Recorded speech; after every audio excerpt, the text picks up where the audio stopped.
What if leadership, especially in moments of crisis, wasn't about command and control, but about showing up with steadiness, trust, and humanity? Today's conversation invites us to rethink what it means to lead when the stakes are high, the pressure is real, and people need more than just answers. They need reassurance, dignity, and hope. My guest is Cliff Holtz, President and Chief Executive Officer of the American Red Cross, the nation's largest provider of life-saving blood products and one of the world's most trusted emergency response organizations. Cliff's leadership journey spans both the private and nonprofit sectors, from running a multi-billion-dollar business unit to guiding one of the most mission-critical institutions in the country. Before stepping into the CEO role in 2024, he served as the Red Cross's Chief Operating Officer, helping strengthen the organization's financial foundation while expanding its capacity to respond to disasters with speed and compassion. At the heart of Cliff's work is a belief in people, their resilience, their generosity, their ability to do extraordinary things in moments of uncertainty. He's seen firsthand how ordinary individuals rise to meet extraordinary circumstances, and how leadership rooted in empathy and trust can mobilize communities at scale. This episode explores what it takes to lead an organization that shows up when people at their most vulnerable moments, and how compassion, operational excellence, and mission can coexist under pressure. I'm Walt Rakowich, and I'm grateful you're here, and that Cliff Holtz is here too, as we explore what it really means to lead when it matters most. Welcome to Off the Rak.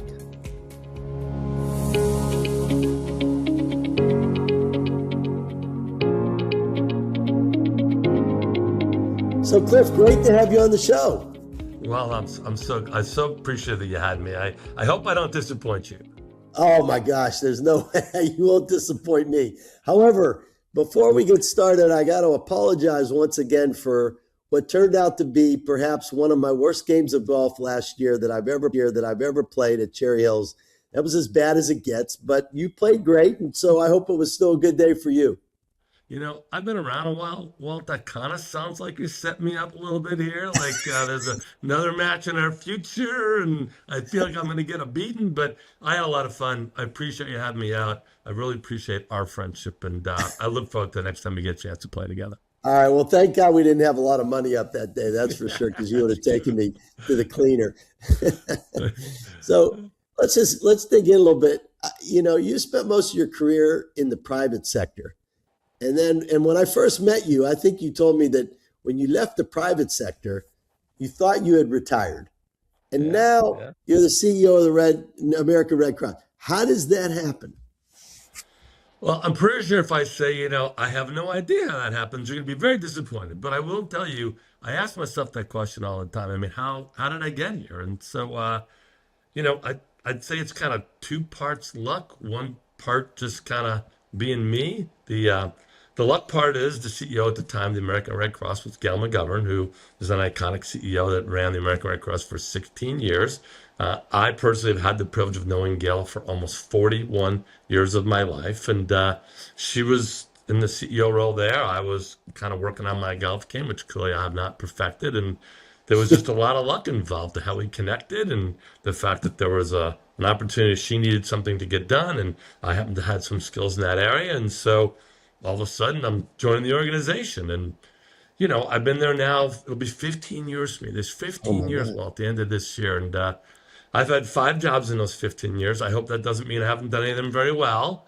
I did start out kind of at a VP level, but I've had these 5 jobs, and I think a part of the luck was that 3 of those 5 jobs were created new for me. That's kind of the luck, right? So you could do that. I was the chief operating officer for a while. That job didn't exist before I got there. That job was created new for me. The first job I went into was created new for me. So the needs of the business just matched what I had available to serve, and that was the luck part. I think the part that was me just being me part is that, I've got one speed. When I'm working on something, I'm working on that, and I want to accomplish the goals I set out to accomplish. And By being successful at doing some of those very things, I think it created and opened up some new opportunities for me. So here I am in the dream job of a lifetime, doing something I never thought I'd get a chance to do, giving back, serving, supporting others, and this really for me is a wish come true.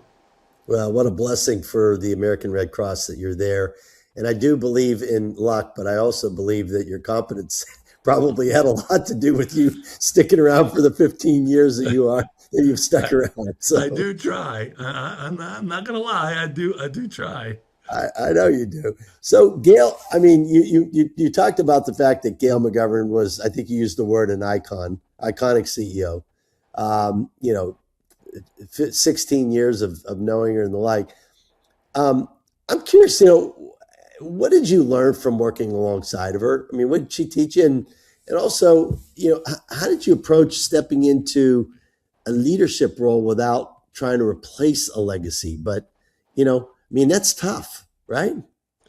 Yeah, I mean, your first question, and what I learned from Gail, there's not enough time on this podcast to answer that question. I want to be very clear because I have learned an unbelievable amount from her. I mean, I'm happy to talk about a few things, but this is one of the most special people with whom I've ever known, both personally and professionally. So if you'll let me maybe highlight a couple things I learned from her, I'm happy to do that. And there are a couple kind of come to my mind.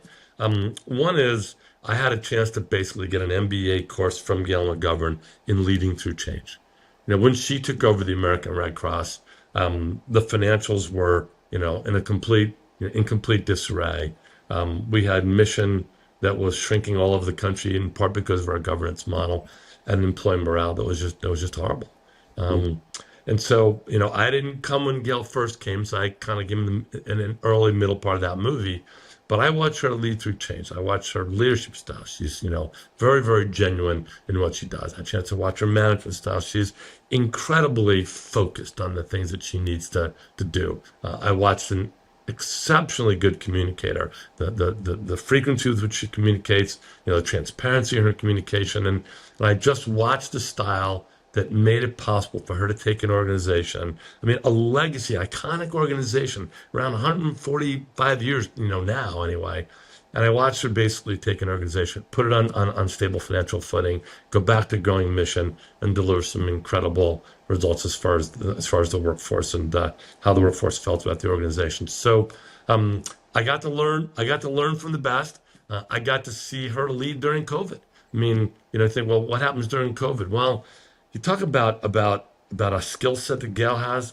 Gail is one of the most intuitive decision makers I've ever met, and she has a philosophy she's taught me, which is, Cliff, you're going to make 100 decisions in a day, and I will assure you that if you're lucky, you'll get 90 of them right.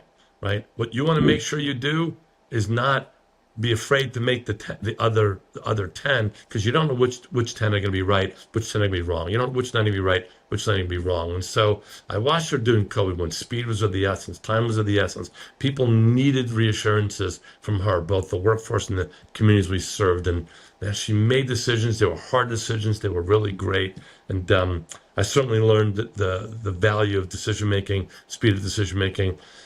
And the last thing I guess I'll talk about, in addition to leading through change and the importance of fast and good decision making, is I watched someone lead through a lens of ethics and integrity. And everybody always says ethics and integrity. Who doesn't have ethics and integrity, right? But what I learned from Gail is that you don't really know what you have in ethics and integrity until there are consequences for having it.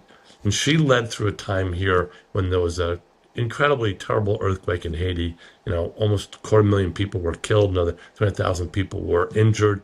And you watch the decisions that she made at the time, and what was very clear was she knew that she was making choices that were important and valuable to people being served, and knew they were not all going to be right, and knew she'd be second guessed at the end of it. And in fact, if you kind of follow a media window after Haiti, she was questioned in what I think in the media was a very ruthless and unfair way. But she supported decisions she made. She lived with the consequences, and I watched that and thought to myself, doing the right thing, even if there are consequences, even if others might come in after the fact and second guess some of those, that's the only way to lead. And seeing those in her were really helpful to me. You asked, how do I do that without trying to replace her. Well, I mean, it's kind of interesting. I try to be just as genuine as she was, but genuine for me may not be the same thing as genuine for her. We're different Right. people, right? I Yep. look at the decisions that she made. I try to emulate that same thing. Speed of decision making. People need those kind of assurances, but the decisions I'm making are just different than the ones that she's making. And I find myself challenged to make sure that my decision making is strong. I took this role, well, I think it was July of 24, and I'm in this job for 6 months. 6 months, and Hurricane Helene, Hurricane Milton, LA wildfires, they all hit. They all hit, right? Almost 40,000 homes destroyed, over 500 fatalities. And this is the United States of America. And I was called to serve and make decisions during that window of time. And although I didn't make the same decisions that Gail had to make, because what I faced was different, I used the principles I learned from her. I applied them to the problems I had. And I like to think that we served the American public well, over $400 million worth of service during that window of time. And I think made a difference in a lot of people's lives. Boy, that's I know. It just seems to me, Cliff, that the disasters are becoming, I don't know if they're becoming more frequent, but they certainly, with the media the way it is, and they're more complex, that's for sure. And if we can drill into that just a little bit, how do you prepare an organization, and really it's people, to respond not just effectively and quickly, but humanely? That's really, I mean, because that's, businesses don't have to worry about the humanely part of it always, but you guys do. How do you do that? How do you prepare an organization for that? Yeah, so on the first part of that, I would say, think of an NFL team, right? All the work is done in the 7 days before they get on the field, right? All the Yep. all the film watching and the strategy planning and the playbook and everything else. So by the time they get on the field, they kind of plan for a lot of what they need to do. And I think the number one thing that we really have to do here to be ready for these kind of things is we have to plan at a level that I've personally never seen before, and we have to align all of our constituents to know what they can expect from us. You can't go into a community that's affected, by Hurricane Milton in Florida without the governor and the mayors and all the other electeds knowing what to expect from us. Because if there's a gap between what they expect and what we're capable of doing, that is a recipe for disaster. And so a lot of work on planning and alignment with our partners in the communities we serve, very, very important. You Yeah. mentioned the humanity piece. I'm going to tell you, I don't have a medical background, but I do think there's something about the DNA of people here at the American Red Cross that that have us motivated to want to serve in a humane way. Mm. But I got a chance to experience something when I was out serving, during Hurricane Helene in Western North Carolina. Teaching people how to prepare for being humane. I'm not sure we figured that out. And so by that, I would share with you. So, um, Hurricane Helene, we have hundreds of shelters open there. I visit four shelters. I talked to four different shelter managers, right? And two of them had served before in this capacity. Two of them had served before in this capacity and felt like they were doing a really good job. And two were serving for the first time in this capacity and they felt like they weren't doing a very good job. And the difference between the two was the two people that felt like they were doing a good job, they were all prepared with all the right skills and training and tools and all that stuff. But they were able to absorb the emotional challenge of running a Mm. shelter and taking on the pain of the people in the centers, right? Those that didn't feel like they were doing a good job, they were doing an incredible job, but they didn't feel like they were absorbing that pain in a way that it wasn't affecting them on a very highly personal level. And so I don't know that we really can prepare people with all the training, everything you do. If you're in a shelter and you're serving everybody in that shelter, you have 100 people who are going through this incredible time in their life of great pain, absorbing that pain, hearing the stories, being there to not only listen, but to make a difference. I don't know that we figured out how to really help prepare people for that, which is why, four people, same background, same experience, two felt really good, two felt that they weren't as doing a good a job. And so I think we just have a lot of work left to do there. I really do. Yeah. And I don't know that you ever really get there. I mean, there's only so much you can do in terms of preparedness, I would think, and training in that regard. But perhaps there is something. But can I just can I turn that a little bit, because you're talking a lot about your employees, which is critical. But I also think, you know, when the emotions are high and the margin for error is low, you could argue that your shareholders are really the public, and the public opinion. They're however they think about it matters. You're talking about Gail and how she was criticized likely from some people from the outside about Haiti, and if you make a mistake, it's probably going to affect your ability to raise money, I would guess, from the public, right? And operate effectively. How do you navigate public opinion? Can you? Well, you can try, I can tell you that. Right. Let me just really kind of emphasize the point you're making. Our brand is everything to us. And so, Yeah, you know, absolutely. again, I'm not in this job, 6, 7 months, whatever it is. The wildfires in LA break out.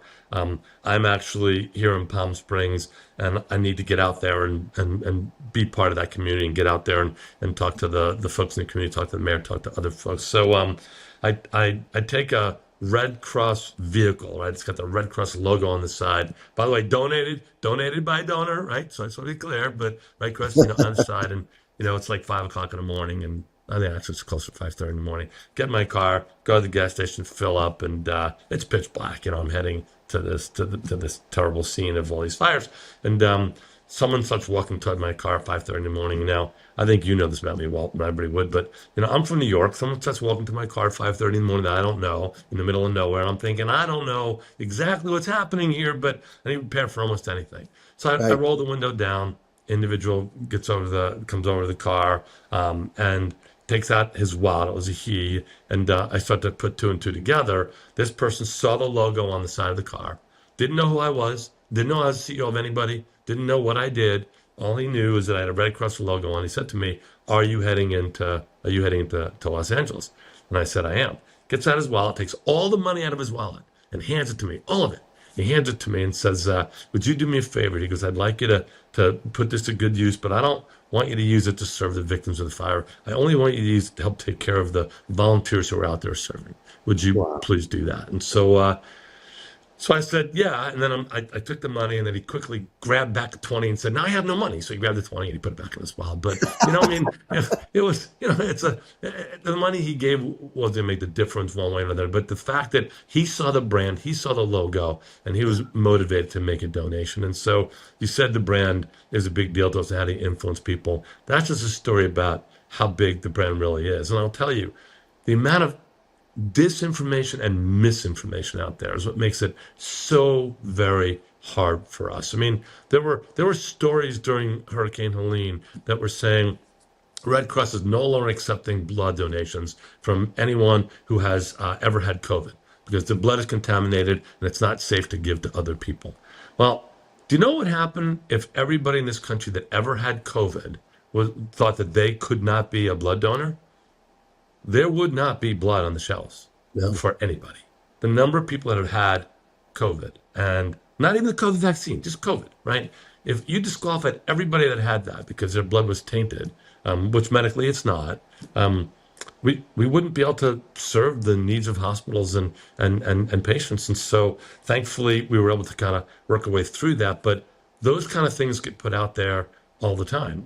There was a picture that was taken back at the beginning of the war, the Russia-Ukraine war. A member of a Red Cross, Red Crescent organization, not the American Red Cross, but an international member of the movement, took a picture with Sergei Lavrov, who I think is the Minister of Foreign Affairs in Russia. And that picture went viral on the online. And it all looked like, the American Red Cross is siding with Russia in this conflict. And so we had our online, favorability scores, fall from, the mid to high 80s down to 12, like overnight.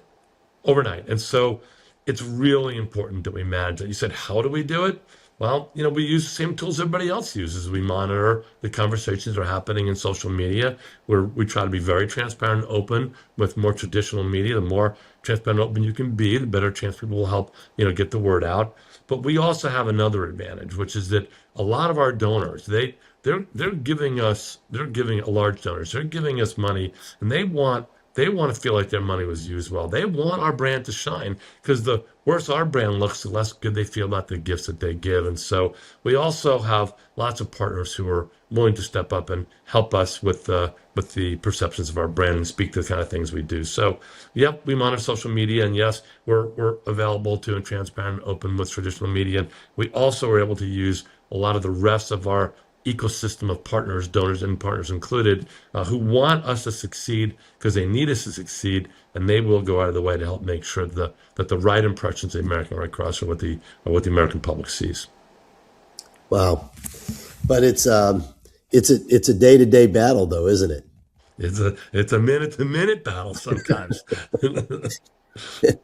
Yeah, but you guys, I mean, you do have a terrific reputation. I mean, Thank you. and I think there are, people don't walk up and open up their entire wallet and give it to somebody they don't know unless there's some level of trust that has been built up over time.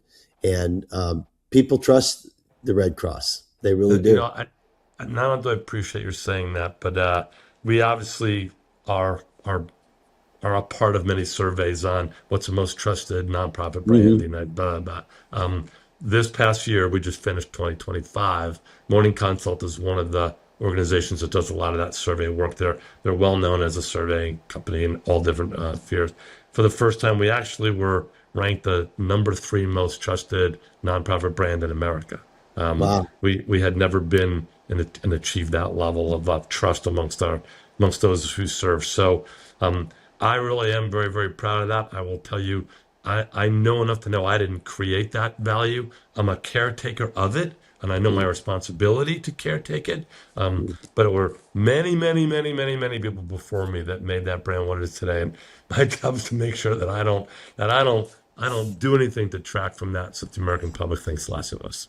Well, that's exactly right. But trust is really hard to build and easy to break down over time. And so you just want to make sure you're you're building on top of all of the great efforts that have been done. But obviously, you're doing a great job. And Thank you for that.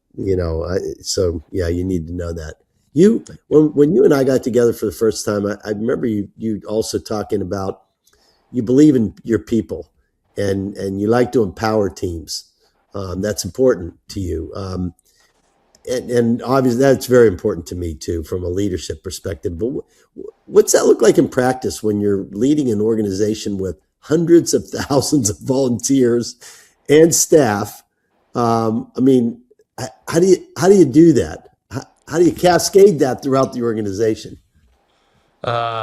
That's just a great question. So, to be honest, a part of it is you have to be willing to invest money. I mean, you do. You have to be willing to spend money on things that people care about. In some cases, if it's a paid staffer, it could be benefits, it could be salaries, it could be 401k. We've taken our 401k match from 4 to 6%. I mean, you have to be willing to invest.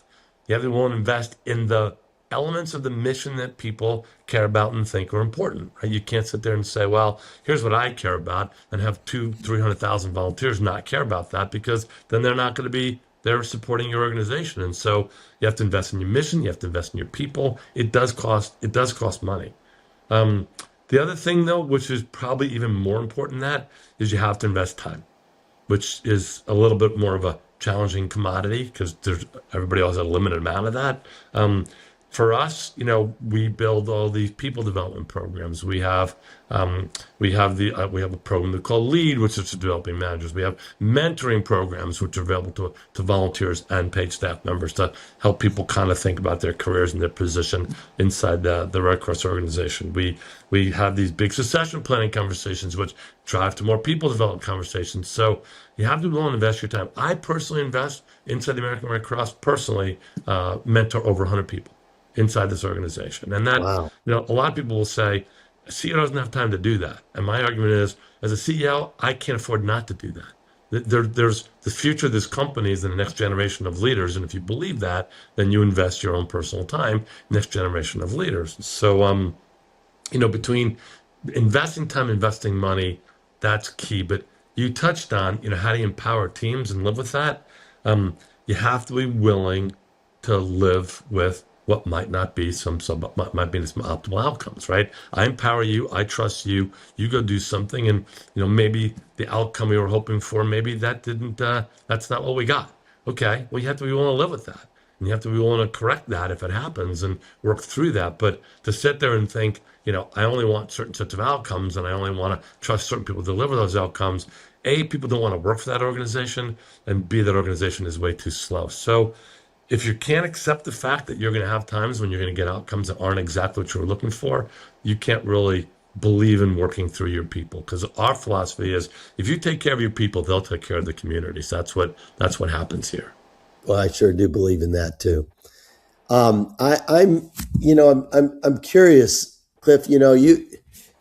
You've probably seen ordinary people do extraordinary things. I mean, notwithstanding the fact that when you empower them, they can mess up. But you've probably seen ordinary people do unbelievable things in a moment of crisis. Do you have a story, a moment, something that stays with you that maybe tugged at your heart, and maybe defined the way you lead? I love that I get to tell stories. Absolutely, I have a story. So, I don't know if everyone would remember some of the intense flooding back in Baton Rouge, Louisiana. I think it was 2014, and I'd been here a couple of years, but I was still pretty new in the organization, and I was in a role at that time when responding to these big disasters was a really big deal for my job responsibility. So, as you would expect, I went down to Baton Rouge and I was down there and I wanted to see the shelters and the people and the communities and the feeding infrastructure, all that kind of stuff. So, when you're down there serving during a major disaster, your day starts somewhere around 6:30, whatever, and you're not going to get back to wherever you're sleeping. And by the way, that could be anywhere. It could be in a cot in the middle of a gymnasium in a middle school gym, right? I mean, it could be anywhere, right? Wherever you are. Or if you're lucky, you could be in a hotel room somewhere. But anyway, you're not going to get back to where you're going until about probably 9 o'clock at night. So there was a really, really large shelter that the county actually had opened up down there, and they were running to get it started. And they were going to hand it over to us, but it hadn't happened yet, and we were preparing for that. I think this is like day 2, day 3, whatever it was. Anyway, we had finished a long day, and we actually got to a restaurant inside of a hotel, and the restaurant was open till 10 o'clock. We got there around 9:15, 9:30. Thought we could catch a meal before we all tried to get to bed.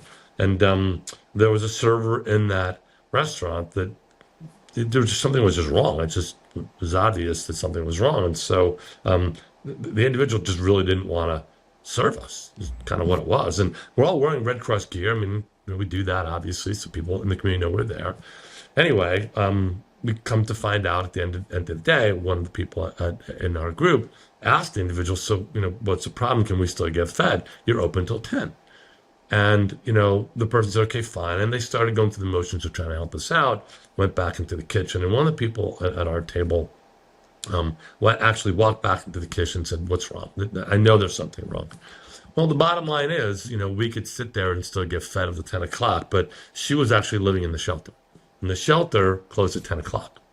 And if she didn't get to the shelter by 10 o'clock at this window of time when it was being run by the county, if she didn't get there, she'd get locked out. She had to sleep in her car.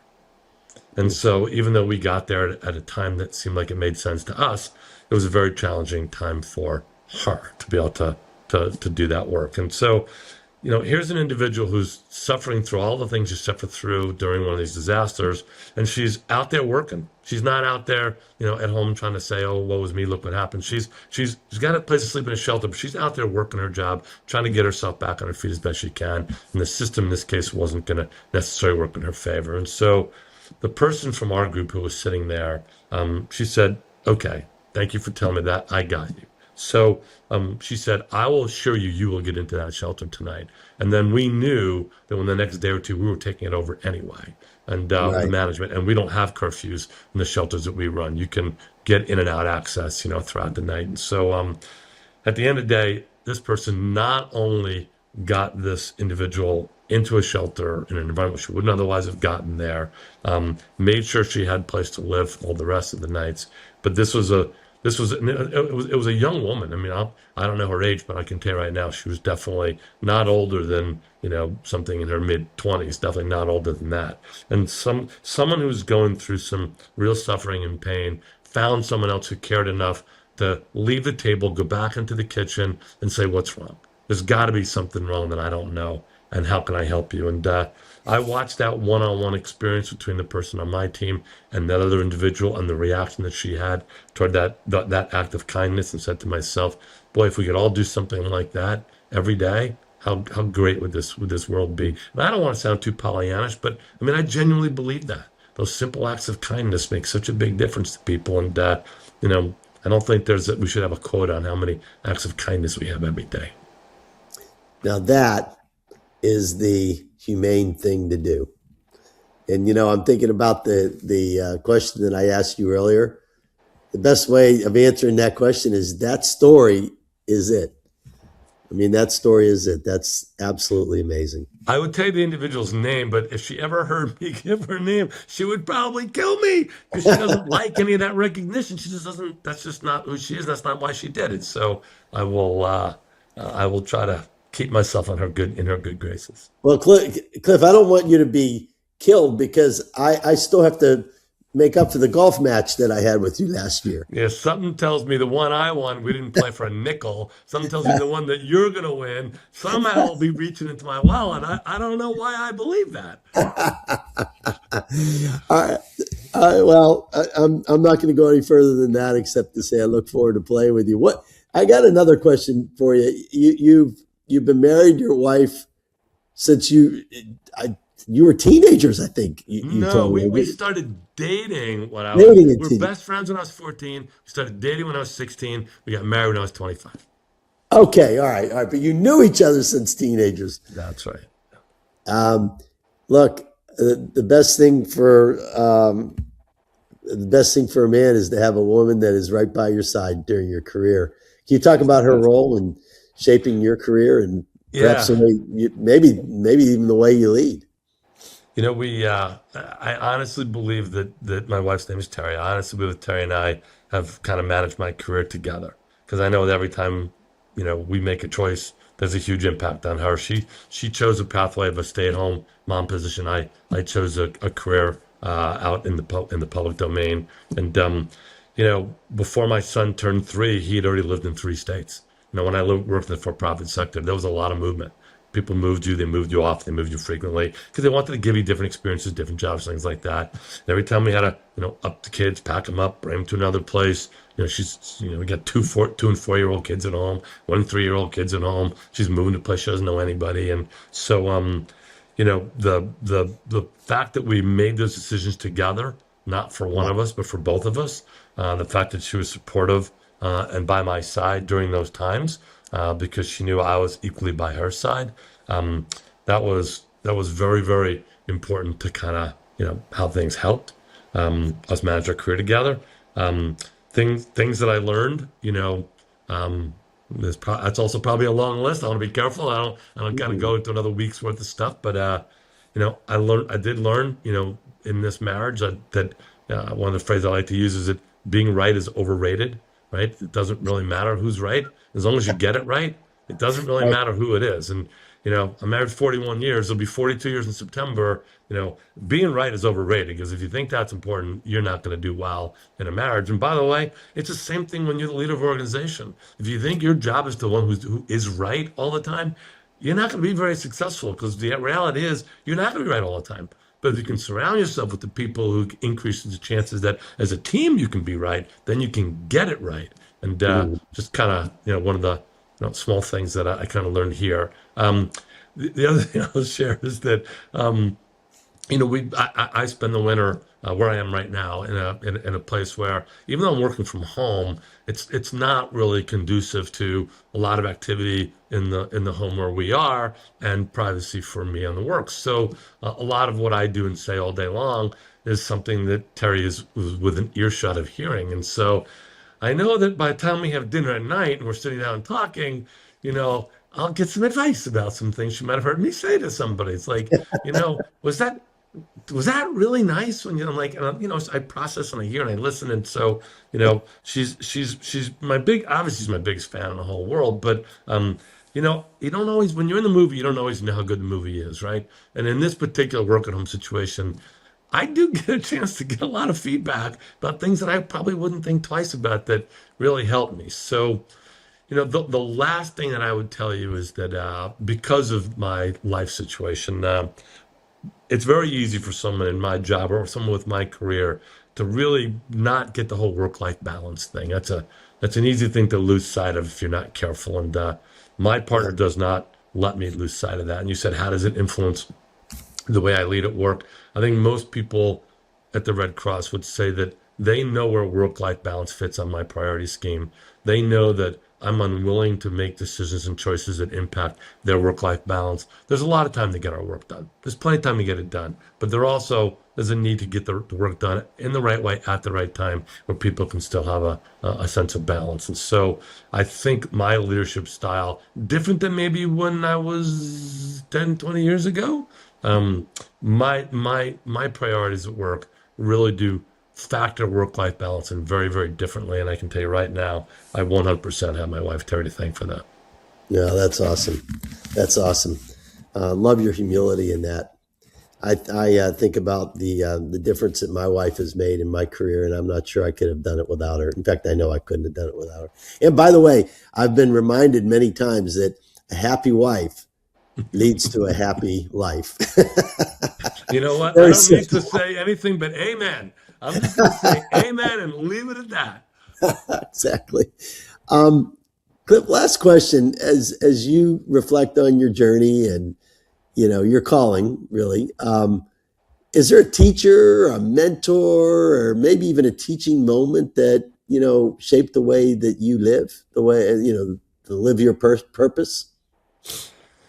Um, I hate to single any one person out because everybody contributes in such a different way. Um, I've already talked a lot about my mom, about my wife. Um, I would say somebody who really had an incredible impact on shaping my kind of worldview and kind of how I think of myself really was my dad. Hmm. Both my dad and my mom, started with very simple means and apartment in Brooklyn, which is where I was born and where we started out. They were both school teachers. Both of their parents were immigrants that came over at different points in time. Back in like the 1900s, 1910s, and so they came from very modest means. They really didn't have much. They both were committed to principles that are important to me. And if I think of kind of what I probably took from my dad, he really helped me understand how family has to fit into the priority. Um, he helped me understand how education fits into priority. Education creates opportunity, not just for yourself, but opportunity for you to then be able to use that to help others. Um, and he really helped me understand, how kindness had to fit into the scheme. And so, he was a role model for me, coming from his means and trying to make my life a little bit easier for me to be able to therefore make other people's lives easier, which was kind of his philosophy.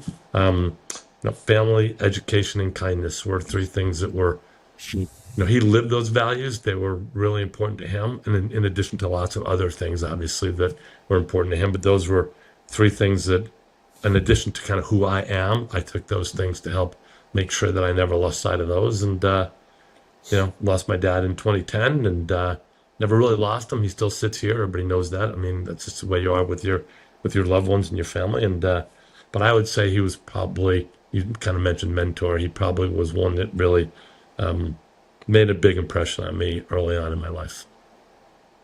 Well, it's pretty obvious to me that family, education, and kindness mean a lot to you. It's obvious to me that you got that from your parents, and they did well in teaching you. You're very So, kind. You're very, very kind. But I'm not Cliff, going to let you win the next time we play. I'm just telling you right now. I'm just I'm telling you just trying that's to not butter going you up a little bit. That's all. to. Well, Cliff, I just want to thank you so much for joining me on this episode of Off the Rack. I just want you to know I'm grateful to you. I really am. And yeah, thanks for being on. Been great. Well, I appreciate this opportunity, and more than that, I appreciate your friendship. Thank you. Me too. And I'd like to thank all of you who tuned in. You can always find more insights from our episodes in the Off the Rak Plus newsletter. Follow Off the Rak on your favorite podcast platform. Leave a review. Share this episode with somebody who needs a little purpose-filled inspiration. And I just would like to say, until the next time, I encourage all you to be human. Be human with one another, and frankly, find a way to have a positive influence on somebody each and every day. Thank you. And thank you again, Cliff. Appreciate it. Thank you all.